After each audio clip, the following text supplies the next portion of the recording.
What's going on, everybody? I already know what you're thinking. Is that some dirt on your face, Gate? What's going on? No. This is a little game I like to play with my wife called How Far Can I Take It Before She Said Something?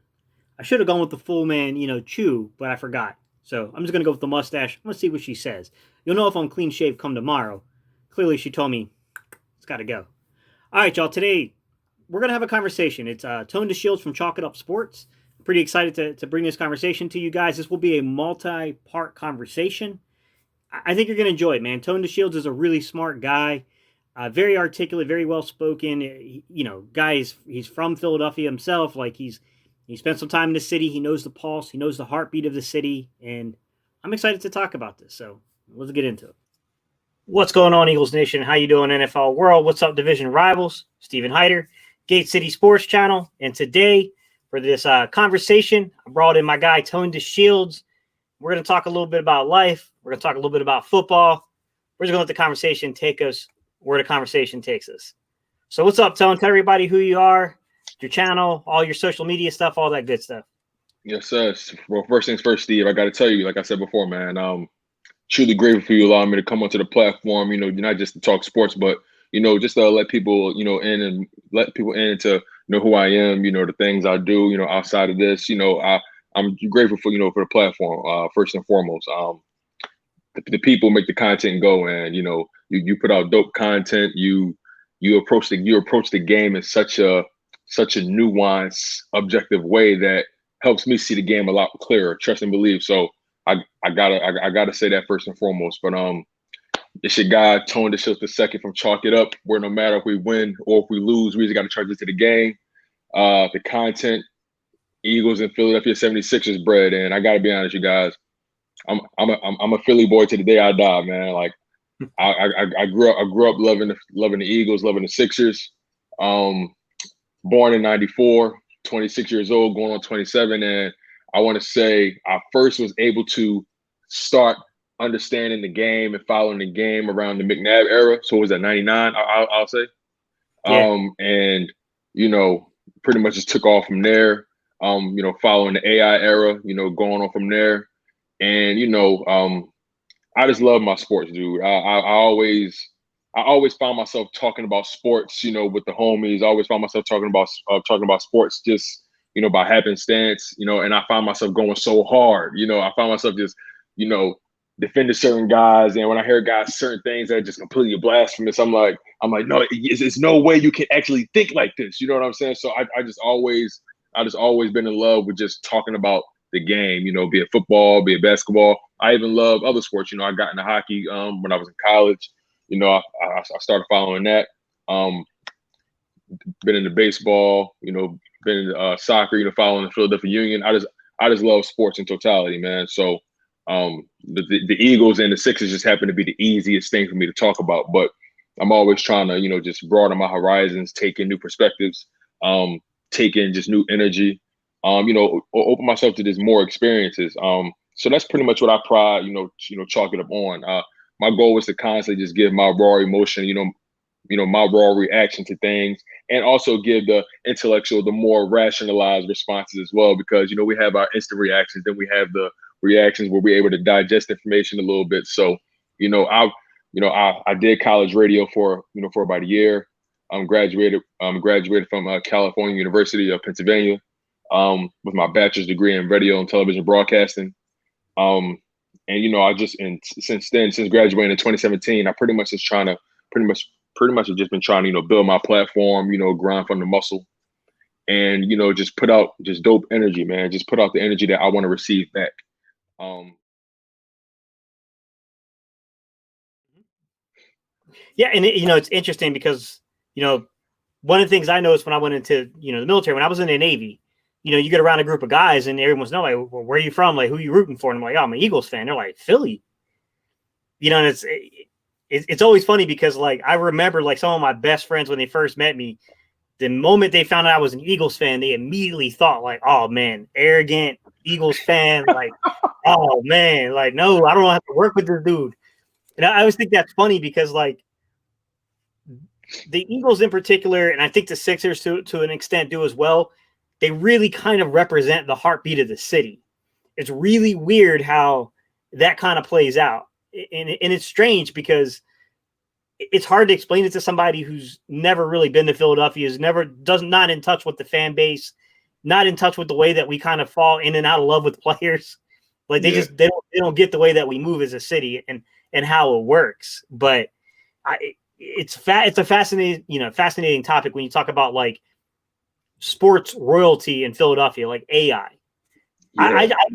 I know so many guys that like I knew from like work or something that like, they were from the Philadelphia area. We would talk about, one time, man, they would tell me these stories about AI, like, yo, man, because they'd be like, I was at this party, and I swear to you, AI, and they're talking about like how he was bringing in like macaroni salad and stuff. I'm like, what? he was so down to earth.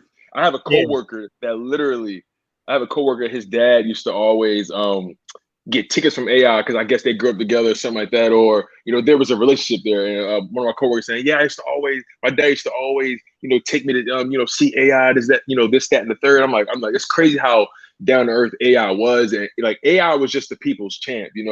Like there will never be another athlete, in my opinion, like him because of the envelope he was willing to push. He was always willing to go against the grain. I will never forget.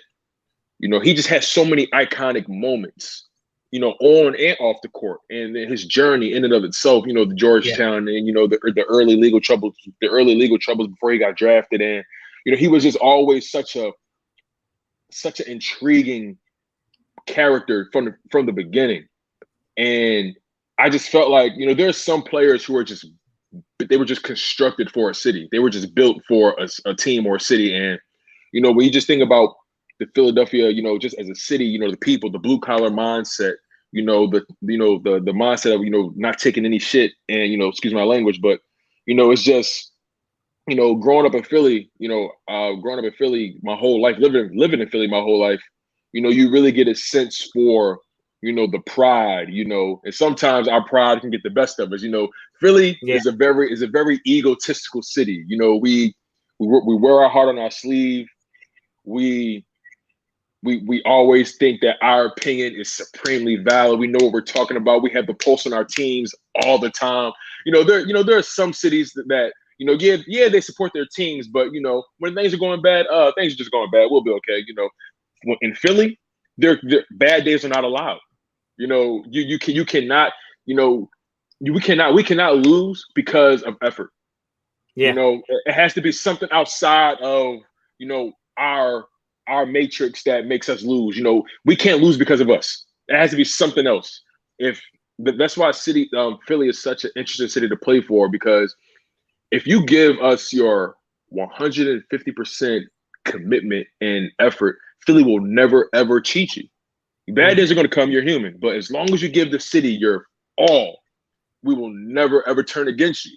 And I honestly think, that's one of the reasons why, Philly never turned their back on AI no matter what he did, even with the whole practice thing. The city never turned his back on him because when he stepped on that court, he came to snatch souls. Yeah. We talking about practice. Man, that speech will go down, bro. Legendary press conference. Legendary. I'm supposed to be the franchise player, and we're in here talking about practice.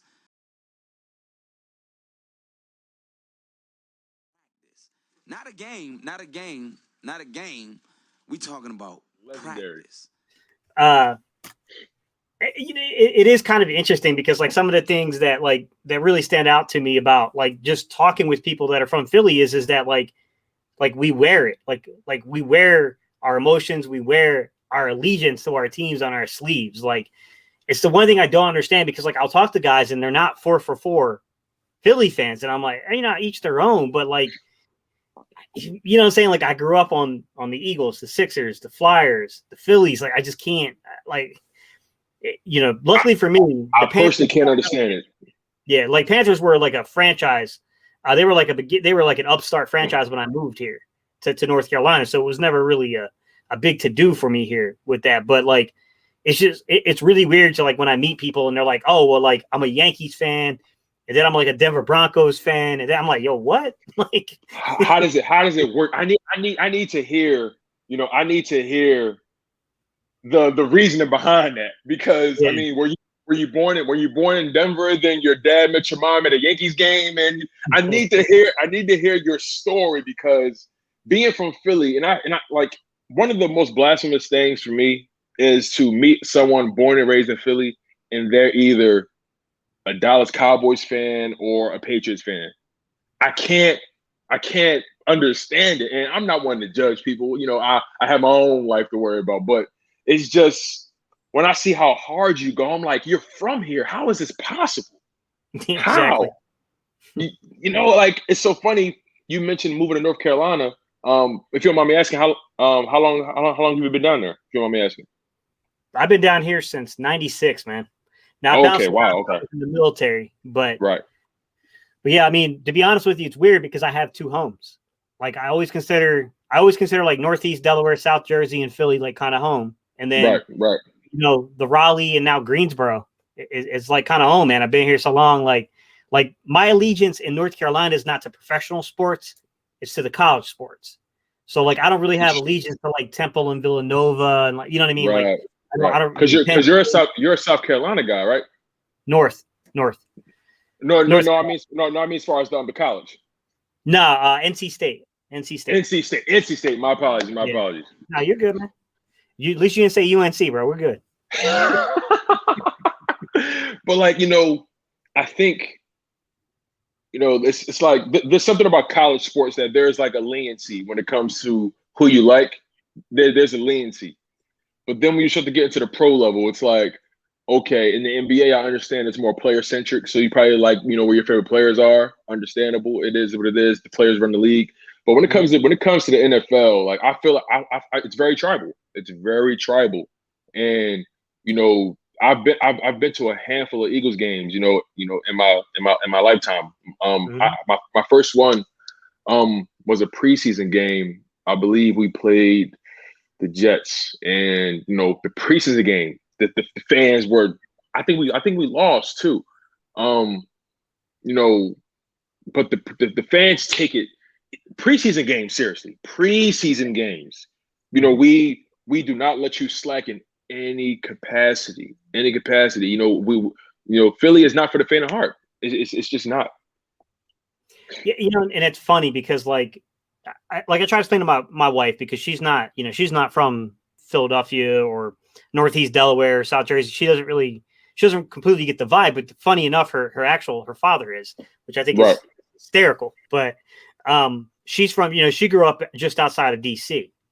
And like I was trying to tell her, like, in Philadelphia, it's just weird because like we see the beauty in struggle. And like there's a reason why we encompass that persona. And I told her, I said, growing up, I always kind of almost had this feeling like if a person presented themselves to be too perfect, had too perfect of a life or something, like, to me, it almost was like a red flag. Like, I don't trust them. Like, if you can't tell me at least one time you've struggled in your life, had to overcome adversity, like, definitely. Who are you as a person? Like, no, I agree. I agree with you. There's like you said, there's beauty in the struggle, and there's beauty in flaws. There's beauty in knowing, and I know I keep referencing this guy, but there's beauty in having a guy like that fight for your city, because he's been through the grinder. And I honestly think that's one of the reasons why the city started to disavow themselves with Carson Wentz at times, because yes, we understand you're a God-fearing man. So am I. I'm a God-fearing man, and first and foremost, my Lord and Savior comes first. I completely understand that. But there were times where he just seemed too oh gosh, too oh shucks, like too. Oh, I don't pay attention to the negativity. All I do is hunt, and I'm a God-fearing man. I'm a family guy. Listen, dude. Be honest with me. It's okay. It's okay to say this ticked me off. It's okay to say, hey, no, we got to tighten up here. I feel like he was trying too hard at times to be this perfect individual in a city that's completely imperfect. And We don't care about you answering the questions the right way. We care about you going hard at all times and showing passion. At times, it just seemed he lacked passion for this team, not for the game per se, but he was just too happy, too peaceful sometimes. And I'm like, that can't be that can't be his reality all the time. Yeah. That's just my opinion about the whole Carson Wentz thing. I feel like that's one of the reasons the city started to distance themselves. It's like, hold on, wait, you can't be this disingenuous. It just seems too good to be true for you to be handling all of this well. Show some grit, show a little grit, show a little, show that you're angry about the fact that you essentially lost your job and you want it back. Show something. Show that there's something to fight for. Yeah, I think he was I think he put himself into a circumstance, a set of circumstances that alienated him first from probably sharing into some of the actual accomplishments of the team, but then later it alienated him from the physical team in the physical city. I think that's really what happened. I don't think he was ever able to re-steer the ship because I think that he just did. I don't think he really understood how to go about it because he is different. I mean, to be fair, Carson Wentz was born in Raleigh, North Carolina, and then his parents moved out to North Dakota. So, right. I love Raleigh. Raleigh's a great city. Don't get me wrong. It's not Philadelphia. Like there's a completely different pulse. There's a completely different, feel to the city. It's not quite the same.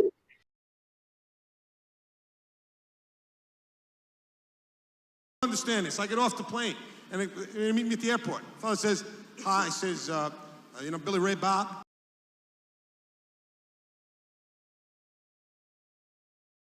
And I said, where are the other two guys?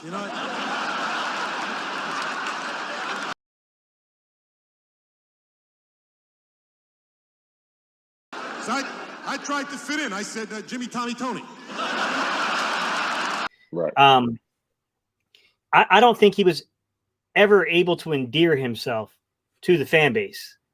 And then I think his way of handling things was to kind of take it all in, internalize it, and try to push it down, but never really shared it. And like I said, earlier, there is beauty in the struggle. And I don't think that he recognized the way that we operate as a city, a fan base, the organization. There would have been a rally around the cause if he had let us in to do it. Exactly.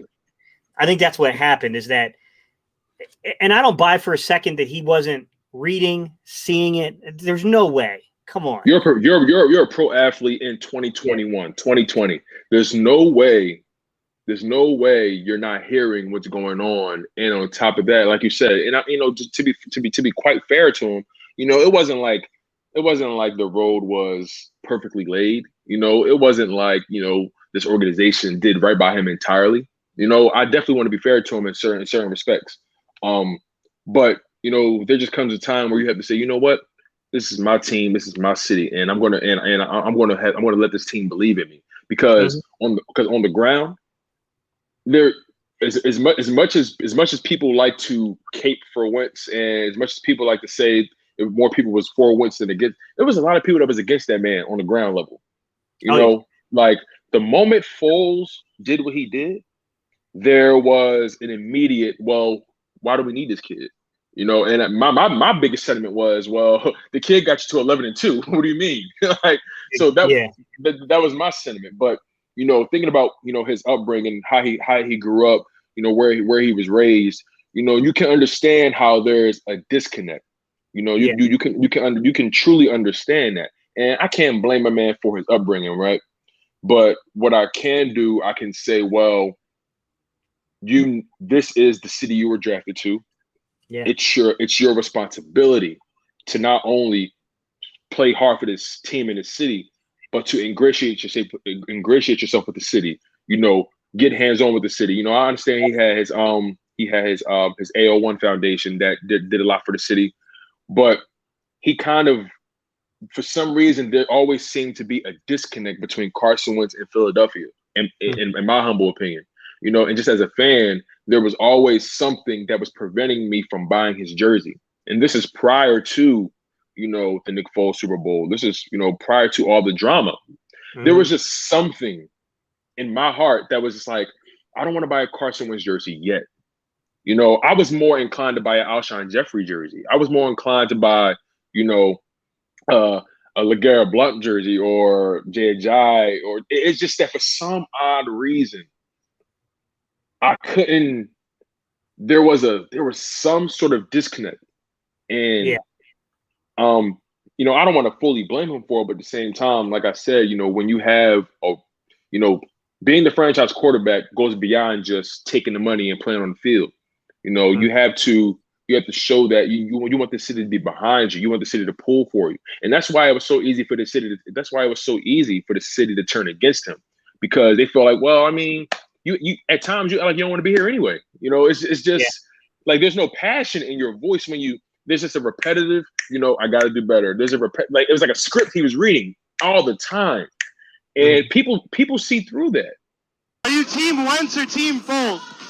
Wentz.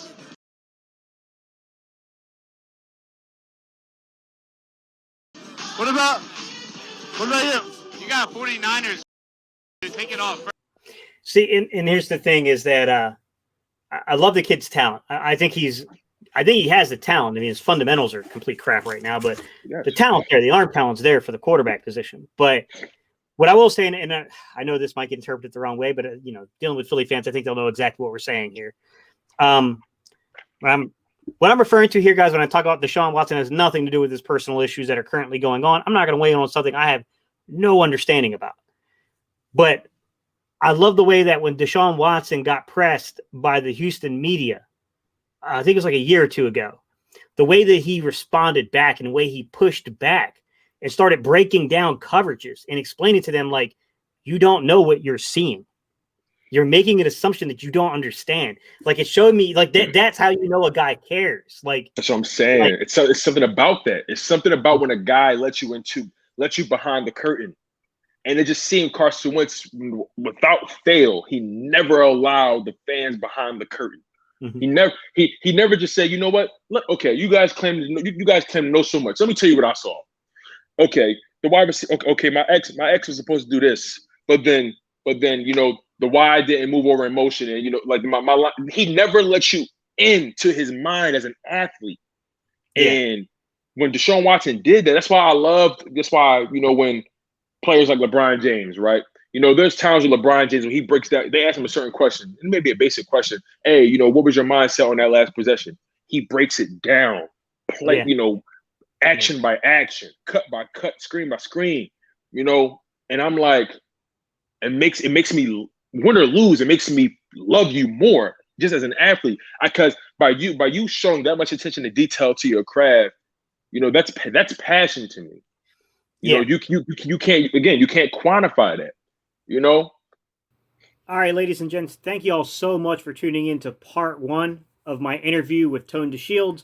Once again, guys, if you haven't had an opportunity yet, if you do me a solid here, just go over to Chalk It Up with Tone Deshields and just watch a few videos, guys. And look, I think you're going to like them.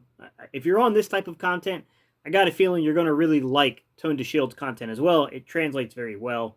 So down below, guys, in the description, I'll have all his links there. Go check him out, guys. I wouldn't bring someone into this community that I didn't feel was A+ level talent here. So, all right, y'all. I appreciate you. We will see you tomorrow. We're going to dive a little bit more deeply into some draft talk and some things like that, guys. All right, y'all. I appreciate y'all tuning in, and I will see you guys tomorrow night.